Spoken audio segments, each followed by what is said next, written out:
परमात्मा और हम में क्या अंतर है और यह अंतर क्यों है। इस टॉपिक पर एक महात्मा जी प्रवचन दे रहे थे और उन्होंने बताया कि जो जीव है वह भी उसी ईश्वर का ही अंश है और जो गुण ईश्वर में है वह सभी गुण जीव में भी मौजूद है। वहाँ सभी सुनने वाले श्रोता भक्त थे, तो उनमें से एक भक्त उठा और उन्होंने महात्मा जी से प्रश्न किया कि महात्मा जी, ईश्वर तो सर्वज्ञ और सर्वशक्तिमान है, पर जीव तो अल्पज्ञ और अल्प सामर्थ्य वाला है। फिर इस अंतर के रहते, इस भिन्नता के रहते दोनों कैसे समान हो सकते हैं, कैसे उनमें एकता हो सकती है। यह सुनकर वह महात्मा मुस्कुराए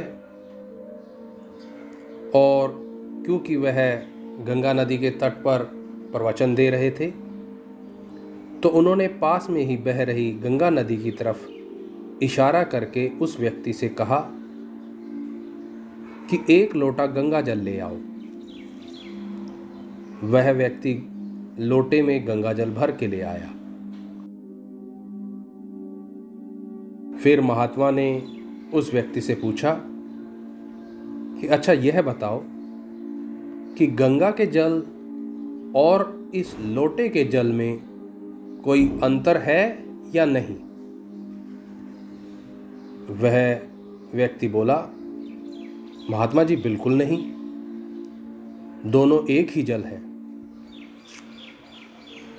फिर महात्मा जी ने उस भक्त से कहा, देखो सामने गंगा जल में नावें चल रही हैं, एक नाव इस लोटे के जल में भी चलाओ।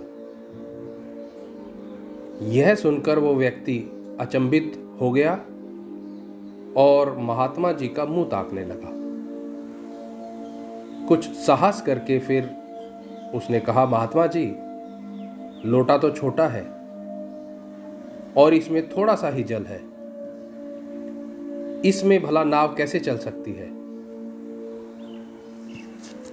इस बात पर महात्मा जी गंभीर होते हुए बोले कि ठीक ऐसे ही जीव भी एक छोटे दायरे में सीमाबद्ध होने के कारण लोटे के जल के समान अल्पज्ञ और अशक्त बना हुआ है।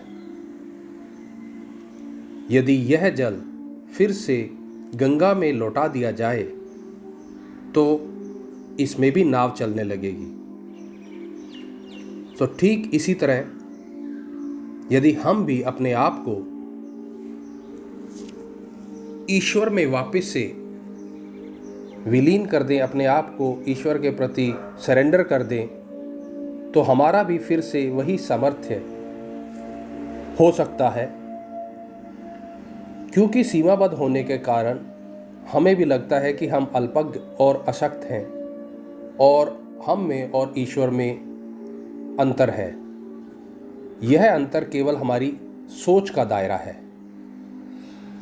तो जैसे ही हम अपनी सोच के दायरे को बढ़ाएं तो हमारा